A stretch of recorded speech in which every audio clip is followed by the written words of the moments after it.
Hello and नमस्ते, welcome to bio express series. Tension नहीं, तैयारी करें इस बार तरीके से। Bio express 10 minute quick revision series in Hindi. आज हम इस सीरीज में आपके लिए टॉपिक लेकर आए हैं Krebs cycle.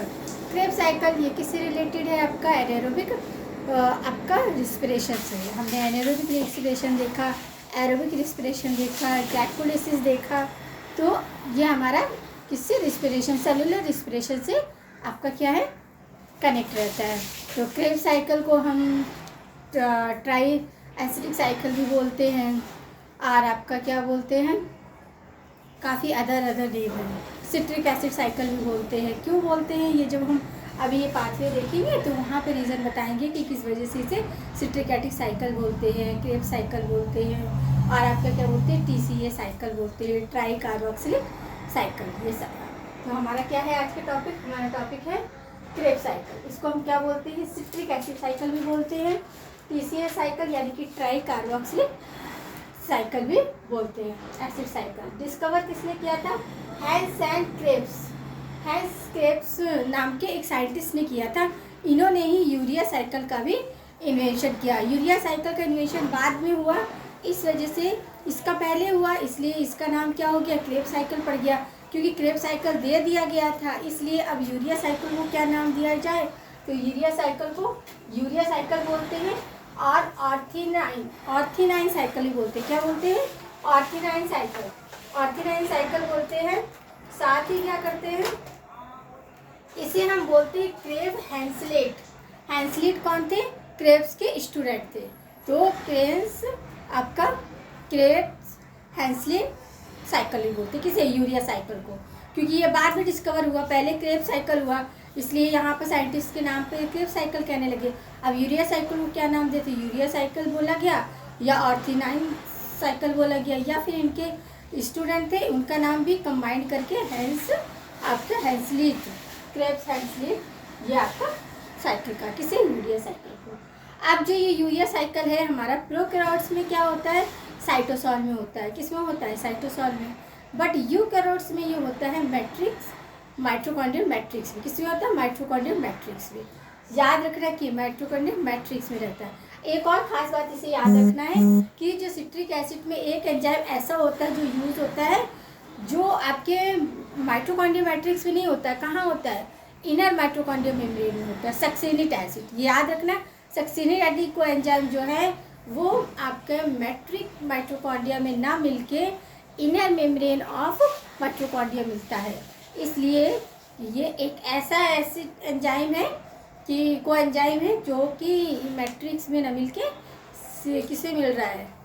Inner membrane, mitochondrial membrane में मिल रहा है, और सब आपको क्या करेंगे? मैट्रिक्स में ही मिलेगा। ये आपको यहाँ पर क्या बात नोट करके लिखनी है। अब हम देखेंगे क्रेब साइकिल। क्रेब साइकिल देखिए, क्या हमें पता है ग्लाइकोलिसिस में हमने क्या देखा कि ग्लाइकोलिसिस में हमारा एरोबिक और दोनों ही आपके पार्टिसिपेट करते हैं। एरोबिक कहाँ होती है? आपकी माइटोकॉन्ड्रिया। तो वहाँ पर क्या होता है कि लिंक रिएक्शन होता है, क्रेब साइकिल होता है। समझ आया? फिर आपका जो एनारोबिक है वो भी आपके साइटोसॉल में ही होता है। देखिए आपका यहाँ एक क्वेश्चन बहुत कंफ्यूज करता है बच्चों को कि आपका एनारोबिक और एरोबिक रिस्पिरेशन में वो आपका वाटर की क्या ऑक्सीजन की क्या इम्पोर्टेंस। देखिए ऑक्सीजन यूज़ कहीं नहीं होता है, बट प्रेजेंस होता है। केवल एक जगह निकलता है, वो लास्ट में हम बताएंगे कि कहाँ पर। एनारोबिक में भी आपका लास्ट में निकला था, जहाँ पर इलेक्ट्रॉन ट्रांसफ़र सिस्टम में जब एंटर करता है वहाँ पर एक इलेक्ट्रॉन फील होता है, एक फोटोन। वहाँ पर आपका half molecule of oxygen release होता है। पूरी आपकी जितना भी साइकिल था एरोबिक, कहीं भी आपका ऑक्सीजन का पार्टिसिपेशन नहीं होता है, केवल प्रेजेंस ऑफ ऑक्सीजन। तो ये क्वेश्चन है कि आपका ग्लाइकोलिसिस की एरोबिक और एनारोबिक दोनों ही रिस्पिरेशन में आपका क्या होता है? ऑक्सीजन की प्रेजेंस होती है, यूज़ कहीं नहीं हो रही है, केवल रिलीज़ होगी, वो भी कहाँ? जहाँ पर आपके इलेक्ट्रॉन रिलीज़ होंगे, इलेक्ट्रॉन और फोटोन के फॉर्म में। फोटोन जो होंगे वो क्या करेंगे? वाटर फॉर्मेशन में पार्टिसिपेट कर जाते हैं, और जो ऑक्सीजन है वो क्या करेगी?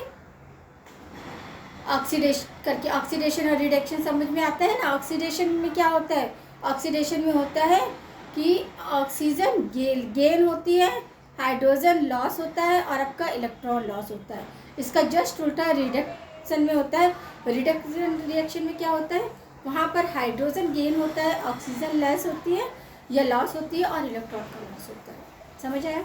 अब हम क्रेब साइकिल को देखेंगे। क्रेब साइकिल में सबसे पहला ये कितने स्टेप होते हैं, 9 स्टेप। ग्लाइकोलाइसिस आपकी 10 स्टेप थी, वो भी आपको याद रखना है कि कौन सी रिवर्सिबल स्टेप्स होती है और उसके एंजाइम भी याद रखने कि कौन कौन से एंजाइम वहाँ पार्टिसिपेट करते हैं। आपका पहला जो होता है वो कौन सा होता है, हेक्सोकाइनेज, जो फर्स्ट स्टेप में होता है ग्लाइकोलाइसिस में। और 10 स्टेप में कौन सा होता है आपका, फास्फोरस काइनेज। तो ये आपने याद रखना है। ऐसी क्रेब साइकिल में भी आपको एंजाइम्स याद रखने हैं, को एंजाइम्स सभी के।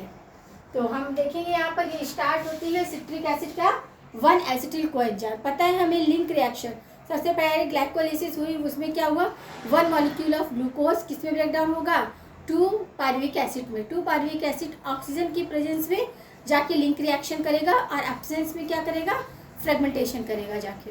तो जब वो लिंक रिएक्शन करेगा तो 2 आपके जो पायरुविक एसिड है वो किस में कन्वर्ट होंगे, आपके 2 एसिटिल कोएंजाइम में। एक एसिटिल कोएंजाइम क्रेब साइकिल में एंटर कर जाता है। तो ये है आपका 1 एसिटिल कोएंजाइम। तो यही आपका पहला तो क्या होता है, स्टेप होता है। यहाँ पर क्या हुआ, सिट्रिक एसिड आपका क्या होगा, एक्टिनो एसिटोटेज। ये क्या है, ये एंजाइम है। क्या हो रहा है, वाटर यहाँ पर क्या हो रहा है, रिलीज हो रहा है। फिर आपका क्या बन रहा है, 6 एक्सटीनोटेट। ये 6 एक्सटीनोटेट ये भी आपका 6 कार्बन कंपाउंड। यहाँ पूछा जाता है कि कितने कंपाउंड आपके क्रेब साइकिल में 6 हैं, कितने 4 हैं और कितने 5 है। तो 5 केवल एक होता है सक्सेनिक कोएंजाइम, जो हमें कहाँ मिलता है, इनर मेम्ब्रेन माइटोकॉन्ड्रियल मेम्ब्रेन में मिलता है, जो कि मैट्रिक्स में माइटोकॉन्ड्रियल मैट्रिक्स में प्रेजेंट नहीं होता। ये एक ऐसा एंजाइम होता है जो यही केवल लेयर में होता है। तो 6 एक्सटीनोनेट बनेगा।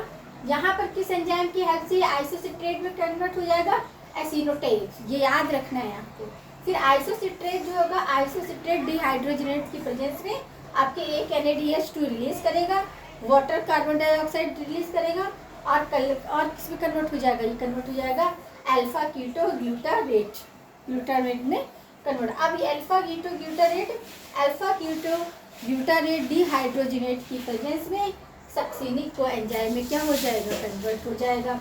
तो यहाँ पर आपका 1 NADH मॉलिक्यूल क्या होता है, रिलीज होता है और आपके 1 कार्बन डाइऑक्साइड मॉलिक्यूल। अब जो सक्सेनिल कोएंजाइम है, ये सक्सेनिल कोएंजाइम क्या होगा, सक्सेनिक एसिड बनाएगा। किसकी प्रेजेंस में, आपकी सक्सेनिक कोएंजाइम। ये एंजाइम कहाँ मिलता है आपका, इनर माइटोकॉन्ड्रियल मेम्ब्रेन में।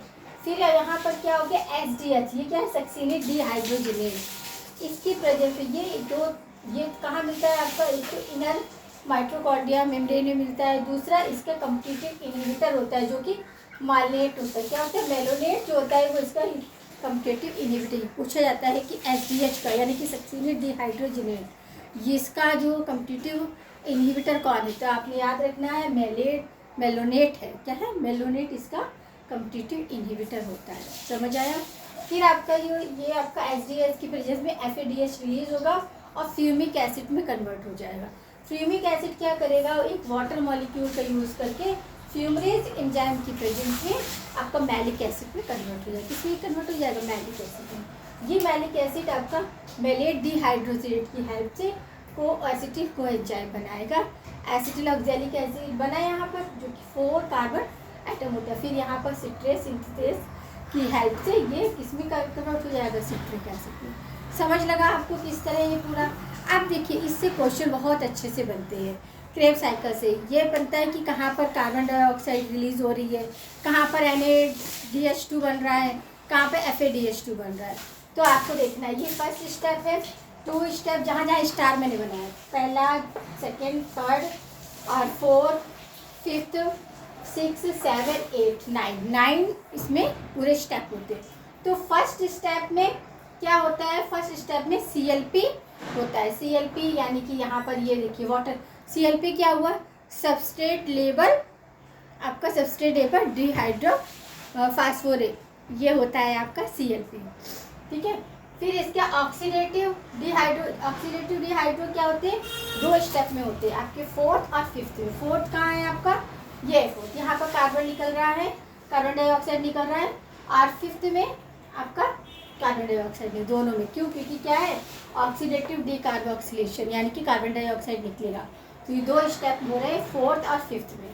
फिर आपका आता है NADH फॉर्मेशन। NADH फॉर्मेशन का 3 स्टेप है। एक स्टेप तो क्या है, यहाँ पे बन रहा है, यानी कि 4 स्टेप में, एक आपका 5th स्टेप में बन रहा है, और एक आपका जाके बन रहा है 8th स्टेप में। कौन? NADH। फिर आता है FADH। FADH2 केवल एक ही बन रहा है, जब सक्सीनिक डिहाइड्रेट के साथ यहाँ पर फ्यूमिक एसिड, यहाँ पर एक FADH2 बन रहा है।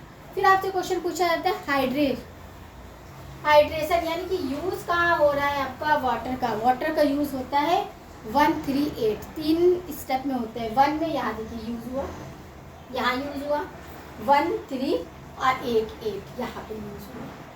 समझ लगा कि यहाँ पर क्या हो रहा है, यूज़ हो रहा है। क्या हो रहा है? यूज़ हो रहा है वाटर मॉलिक्यूल का। समझ लगा? तो 3। अब फिर होता है डिहाइड्रेशन रिलीज। अब वाटर कहाँ कहाँ रिलीज हो रहा है, तो केवल सेकंड वाले में ही क्या हो रहा है, रिलीज हो रहा है। बाकी 3 जगह क्या हो रहा है, यूज़ हो रहा है। समझ आ रहा है? फिर इसके बाद आता है आपका dehydrogenate release of hydrogen. Hydrogen step कहाँ, तो ये हो रहा है आपके 7th में, यहाँ ये FADH2 बन रहा है, NADH2। तो यहाँ पर आपका क्या होगा, वाटर का हाइड्रोजन का। समझ लगा? ये आपकी स्टेप है। तो आपको सिंपल से याद रखना है कि 4, 5th, 9 में NADH2 बनता है। ये स्टेप कितने, 9 स्टेप होते हैं क्रेब्स साइकिल में। ग्लाइकोलिसिस में आपके 10 होते हैं। जिस तरह ग्लाइकोलिसिस में आपको याद रखना है कि जो 1, 3, 5 जो रिवर्सिबल होते हैं, और कहाँ पर 2 ATP खर्च होता है, कहाँ पर 4 ATP फॉर्मेट होता है, ये सब आपने याद रखना है। वैसे ही आपको क्रेब्स साइकिल में भी लिखना है कि इसके टोटल 9 स्टेप होते हैं। 4, 5th, 9th में NADH2 बनता है, 7th में FADH2 बना है, और 6 में ATP बनता है, 6 स्टेप में, जो कि GTP बनता है, जो कन्वर्ट हो जाता है ATP में। ये CLP होता है। CLP यानी कि सब्सटेंट लेवल फॉस्फोरिलेशन। फिर आपका 4th और 5th में क्या है, कार्बन डाइऑक्साइड। ये कार्बन निकल रहा है, ये कार्बन निकल रहा है। तो ये आपने याद रखना है। समरी भी हमने आपको इसमें बता दिया कि कहाँ पर आपका डीकार्बोक्सिलेशन हो रहा है, कहाँ पे वाटर का डीजनरेशन हो रहा है, कहाँ डिहाइड्रेशन हो रहा है, जो कहाँ पर यूज़ ऑफ वाटर हो रहा है, कहाँ रिलीज ऑफ वाटर हो रहा है, और कहाँ रीजनरेट ऑफ हाइड्रोजन। तो ये सारा यहाँ पर हमने आपको फ्लो चार्ट की हेल्प से सिखाया है। तो आपने याद रखना है। सबसे पहले आपने अपने दिमाग में कहाँ से स्टार्ट हो रहा है, एसिटिल कोएंजाइम 1 मॉलिक्यूल्स आपका क्रेब्स साइकिल में जाता है। लिंक रिएक्शन में 2 होते हैं। लिंक रिएक्शन में जब वहाँ पर 2 एसिटिल कोएंजाइम बने, किससे, 2 पार्विक एसिड से, तो एक एंटर कर जाता है क्रेब्स साइकिल में, और एक कहाँ चला जाता है, एक चला जाता है आपका फ्रेगमेंटेशन में। समझ आया? तो ये आपका क्या, एसिटिल कोएंजाइम सिट्रिक एसिड बनाएगा, फिर से एसीटोनेट बनाएगा, किसकी हेल्प से, एसीटोनेट एंजाइम की हेल्प से। ये आपका आइसोसिट्रेट में कन्वर्ट होगा एक्टिनोटेट एंजाइम की हेल्प से। फिर आपका आएगा अल्फा कीटोग्लूटाइड, किसकी हेल्प से, आइसोसिट्रेट डिहाइड्रोजिनेस एंजाइम। एंजाइम भी आपको याद रखनी, कौन से स्टेप पे कौन से एंजाइम यूज हो रहे हैं। फिर आपका क्या होता है, सक्सिनिक कोएंजाइम, सक्सिनिक कोएंजाइम से सक्सिनिक एसिड।